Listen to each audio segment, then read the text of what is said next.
الحمدللہ رب العالمین والصلاة والسلام علی سید الانبیاء والمرسلین اما بعد فاعوذ باللہ من الشیطان الرجیم بسم اللہ الرحمن الرحیم۔ آپ نے یاد کر لیا ہوگا، پیچھے آگے ہم پڑھتے ہیں۔ بسم اللہ الرحمن الرحیم، سلام قولا من رب الرحیم، وامتازوا اليوم ایہا المجرمون، الم اعہد الیکم یا بنی آدم الا تعبدوا الشیطان انہ لکم عدو مبین وان اعبدونی ھذا صراط مستقیم وَلَقَدْ أَضَلَّ مِنکم جِبِلًّا کثیرا افلم تکونوا تعقلون ھذہ جہنم التی کنتم توعدون اصلوها اليوم بما كنتم تكفرون اليوم نختم على أفواههم وتكلمنا أيديهم وتشهد أرجلهم بما كانوا يكسبون ولو نشاء لطمسنا على أعينهم فاستبقوا الصراط فأنى يبصرون ولو نشاء لمسخناهم على مكانتهم فما استطاعوا مضيا ولا يرجعون۔ یہ ادھر تک آپ نے یاد کر لینا اچھی طرح سے محنت کر کے، ٹھیک ہے۔ بلا من اوفا بیہدی، یہاں سے یہ بات بیان کر رہا ہے رب تعالیٰ کہ جو متقی ہوتا ہے، پرہیزگار ہوتا ہے، وہ اللہ تعالیٰ کا محبوب ہوتا ہے۔ بلا کیوں نہیں، من اوفا جو پورا کرے بیہدی اپنے وعدے کو، واتقا اور ڈرے، پرہیزگاری اختیار کرے، فإن اللہ تو بے شک اللہ تعالیٰ محبت فرماتا ہے پرہیزگاروں سے، ٹھیک ہے۔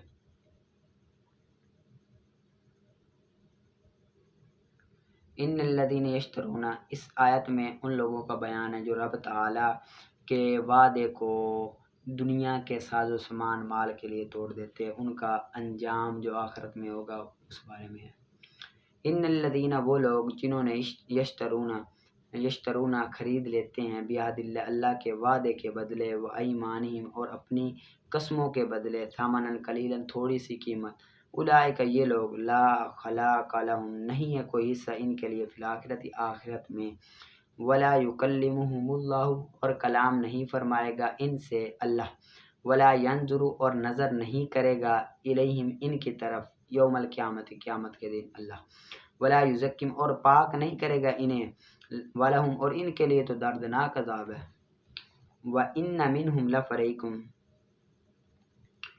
اور بے شک منہم ان میں سے، اہل گروہ، اہل کتاب کا ایک گروہ نے جھوٹ بولا ان کے بارے میں، ان میں سے لفریقین یلوونا ضرور ایک گروہ، یلوونا موڑتے ہیں، السنتہم اپنی زبانیں، بالکتابی کتاب کے ساتھ، لتحسبوہ تاکہ تم سمجھو اسے، من الکتابی کتاب سے، کتاب کا حصہ سمجھو، اس طرح موڑ دیتے ہیں، وَهُوَ من الکتابی حالانکہ وہ کتاب سے نہیں ہوتا، کتاب کا حصہ نہیں ہوتا، وَيَقُولُونَ اور وہ کہتے ہیں، ہوا وہ من عند اللہ اللہ کے پاس سے ہے، وما هو من عند اللہ حالانکہ وہ اللہ کے پاس سے نہیں ہوتا، وَيَقُولُونَ اور وہ کہتے ہیں، علی اللہ پر جھوٹ، وَهُمْ يَعْلَمُونَ حالانکہ وہ جانتے ہوتے ہیں پھر بھی اللہ پر جھوٹ بول رہے ہوتے ہیں۔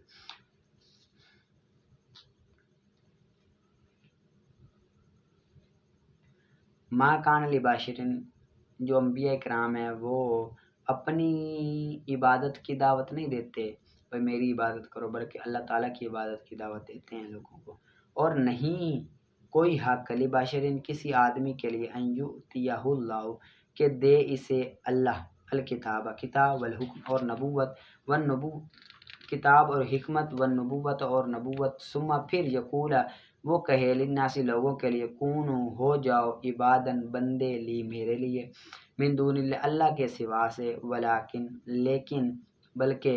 کونو وہ یہ کہیں گے، ہو جاؤ، ربی جینا رب کے بندے، بما بسبب اس کے جو کنتم تعلمون تم سکھاتے ہو، تعلیم دیتے ہو، الکتابہ کتاب کی، وبما اور بسبب اس کے جو کنتم تدرسون تم پڑھتے ہو، ولا یامرکم اور حکم نہیں دے گا تمہیں اللہ، ان تتخذوا الملائکہ کے بنا لو فرشتوں کو، والنبیین اور نبیوں کو، اربابا رب، ایامرکم کیا وہ حکم دے گا تمہیں، بالکفر کفر کا، بعد اس کے بعد، اذ انتم جب کہ تم ہو، مسلمون اسلام والے، وَإِذْ أَخَذَ اللَّهُ مِيثَاقَ النَّبِيِّينَ اور جب لیا اللہ نے وعدہ النبیین نبیوں سے، لما ضرور جو آتیتکم میں دوں تمہیں، من کتاب کتاب سے اور حکمت سے، پھر آئے تمہارے پاس رسول ایک عظیم رسول، مصدقاً تصدیق کرنے والا، لما اس کی جو معکم تمہارے ساتھ ہو، لتؤمنن تو ضرور تم ایمان لانا بھی اس پر، ولتنصرن اور ضرور مدد کرنا اس کی،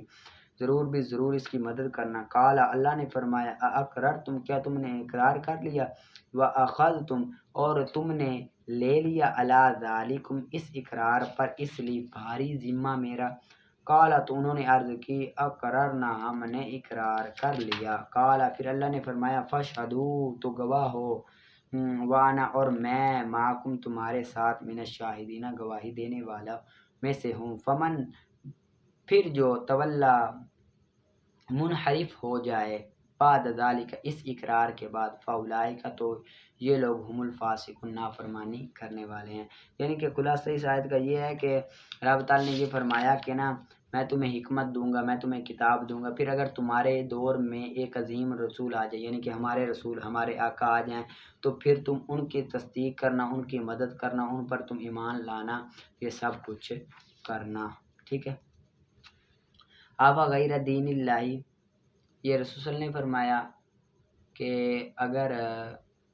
وہ واقعہ ہے نا، حضرت عمر رضی اللہ تعالیٰ عنہ تورات کی تلاوت کر رہے تھے تو حضرت رسول صلی اللہ علیہ وسلم ناراض ہو گیا، تو حضرت عمر نے معافی مانگی رسول صلی اللہ علیہ وسلم سے۔ رسول صلی اللہ علیہ وسلم نے فرمایا کہ جب میں آ گیا ہوں تو پھر تورات کی کیا ضرورت ہے۔ پھر آپ نے فرمایا کہ اگر موسیٰ علیہ السلام قبر سے نکل کر بھی اب آ جائیں تو اس کو، حضرت موسیٰ علیہ السلام کو مجھ پر ایمان لانے کے بغیر کوئی چارہ نہیں ہوگا، ٹھیک ہے۔ آفا غیر دین اللہ کیا تو اللہ کے دین کے علاوہ، یبغون وہ دوسرا دین چاہتے ہیں، والہ اور اس کے لیے اسلامہ گردن جھکائے ہوئے ہیں، من فی السماوات جو آسمان میں ہیں اور جو زمین میں ہیں، طوعاً خوشی سے، وکرہن اور مجبوری سے، والیہ یرجعون اور اس کی طرف وہ لٹائے جائیں گے، ٹھیک ہے۔ قل آمنا تم کہو آمنا ہم ایمان لائے، باللہ اللہ پر، وما انزل اور جو نازل کیا گیا اس کی طرف، علینا ہمارے اوپر، وما انزل اور جو نازل کیا گیا علی ابراہیم کی طرف، اور اسماعیل اور اسحاق اور یعقوب اور ان کی اولاد کی طرف، وما اوتی اور جو دیا گیا موسیٰ اور عیسیٰ اور نبیوں کو، من ربکم ان کے رب کی طرف سے، لا نفرقو ہم فرق نہیں کرتے، بین ایدیہم کسی ایک کے درمیان ان میں سے، ونحن اور ہم، لہو مسلمون اس کے لیے، مسلمون گردن جھکانے والے ہیں، یعنی کہ رسول صلی اللہ علیہ وسلم کے لیے۔ اس کو آپ نے یاد کر لینا اچھی طرح سے۔ آگے آپ کل آپ نے لے کر آنا ہے وہ دستہ، میں آپ کو لکھاؤں گا، کل سے ہم انشاءاللہ شروع کریں گے نحو، ٹھیک ہے۔ آگے آپ اربعین نووی نکال لیں۔ حضرت ابو نجی ارباز رضی اللہ بن ساریہ رضی اللہ تعالیٰ عنہ سے مروی ہے، فرماتے ہیں وَعَتَنَا رسول اللہ صلی اللہ علیہ وسلم موعظۃً کہ ہمیں ایک ایسا واعظ فرمایا رسول صلی اللہ علیہ وسلم نے، واجلت منھا القلوب کہ ہمارے دل جلنے لگے، ہمارے دل جلنے لگے، وذرفت منھا العیون اور ہماری آنکھیں نم ہو گئی، ہماری آنکھوں سے آنسو بہنے لگے، ہماری آنکھیں نم ہو گئی۔ فقلنا ہم نے کہا یا رسول اللہ کأنھا موعظۃ مودع کہ ہم نے کہا گویا کہ یہ الوداع کہنے کا وعظ ہے، ہم نے کہا یہ الوداع کہنے کا وعظ ہے۔ فاوصنا پس ہمیں وصیت کیجیے، قال آپ نے فرمایا اوصیکم بتقوی اللہ عز وجل میں تمہیں وصیت کرتا ہوں اللہ عز وجل کے تقوی کے ساتھ، وسمعی اور سننے والا ہے، سمعی سننے کا حکم ہے، وطاعتی اور اس کی اطاعت، وسمعی اور جو سننے کا حکم ہے، وطاعتی اور اطاعت کرنے کا حکم کی نصیحت کرتا ہوں، وَإِن تَعْمُرَ عَلَيْكُمْ عَبْدًا اور اگرچہ کوئی تمہیں حکم دے غلام، اور اگرچہ تمہیں حکم دے غلام، فَإِنَّهُ مَن يَعِيشُ مِنكُم پس بے شک جو زندہ رہے تم میں سے،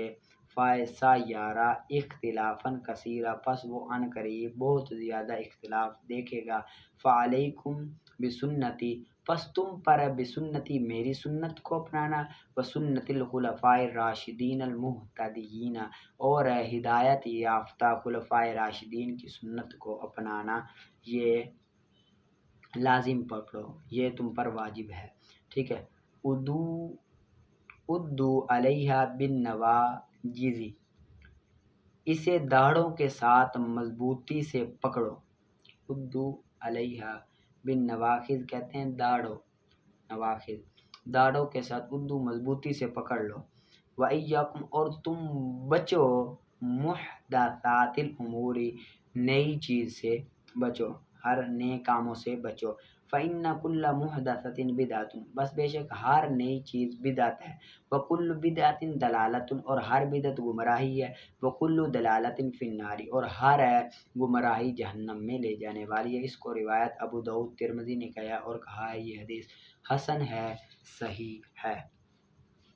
اس حدیث پاک میں 4 چیزوں کے بارے میں نبی کریم صلی اللہ علیہ وسلم نے فرمایا۔ ایک تو یہ بات بتائی کہ تقوی اختیار کرو، دوسری امیر کی اطاعت کرو، امیر حکمران کی اطاعت کرو، تیسری نبی کریم صلی اللہ علیہ وسلم اور خلفائے راشدین کی سنت کو اختیار کرو، اس کو لازم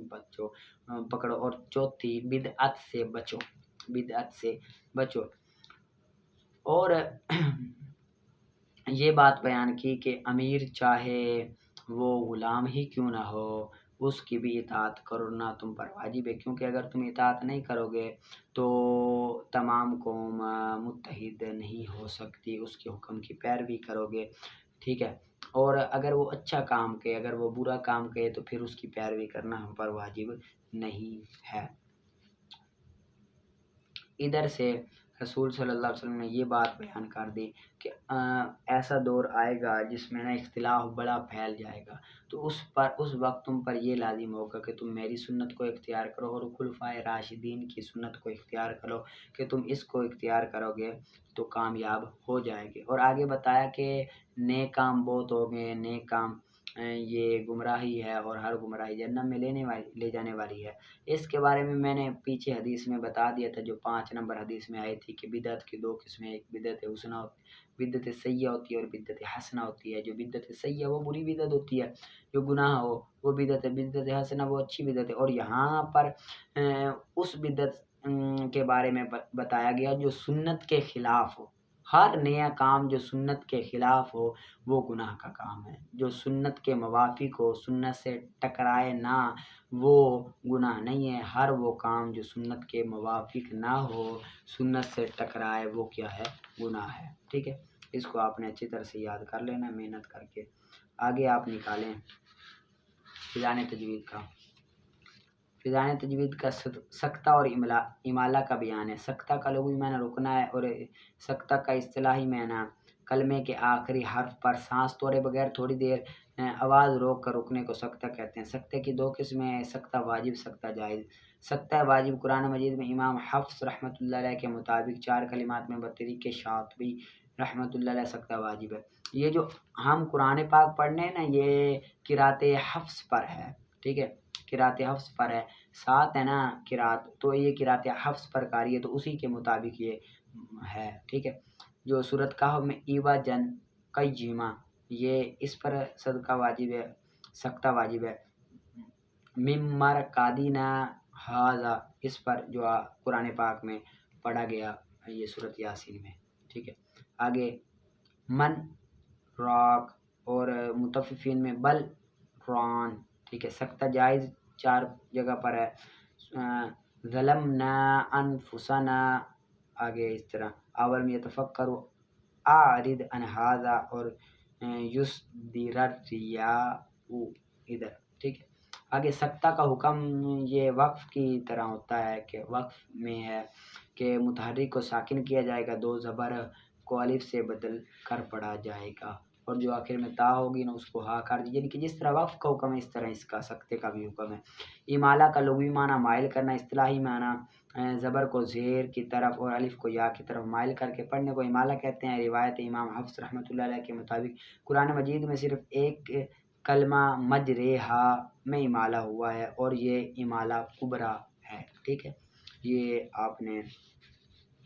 آگے وقف کا معنی ٹھہرنا ہے، رکنا ہے۔ اصطلاح میں کلمے کے آخری حرف پر آواز اور سانس توڑ کر اسکان، روم یا اشمال کے ساتھ آگے قرات کی نیت سے تھوڑی دیر ٹھہرنے کو وقف کہتے ہیں۔ اگر وقف کرنے کے بعد آگے قرات کرنے کی نیت نہ ہو تو اس سے اصطلاح میں قطع کہتے ہیں، یعنی کہ بالکل ختم کر دینا، ٹھیک ہے۔ آگے وقف کی اقسام وقف کی تقسیم دو اعتبار سے کی جاتی ہے، محل وقف اور کیفیت۔ محل وقف یہ جاننا کہ کس جگہ وقف کرنا چاہیے کس جگہ نہیں کرنا چاہیے۔ کیفیت یعنی کہ یہ جاننا کہ کلمے کے آخری حرف پر کس طرح وقف کرنا چاہیے، کیفیت طریقہ کیا ہونا چاہیے وقف کا۔ تو یہ آپ نے اچھی طرح سے یاد کر لینا محنت کر کے، اور آپ نے سیگے بھی نکالنے، اور میں نے آپ کو کہا صبح دستہ لے آنا، صبح سے ہم انشاءاللہ نحو کا بھی کریں گے، نحو ہم پڑھنا شروع کریں گے نحو، ٹھیک ہے۔ وہ میں زبانی آپ کو پڑھاؤں گا، آپ لکھ لیا کریں گے، پھر آپ بعد میں یاد کر کے سنائیں گے۔ جس طرح صرف نہیں ہم نے پڑھی اسی طرح ہی نحو پڑھیں گے، ٹھیک ہے۔ پڑھو۔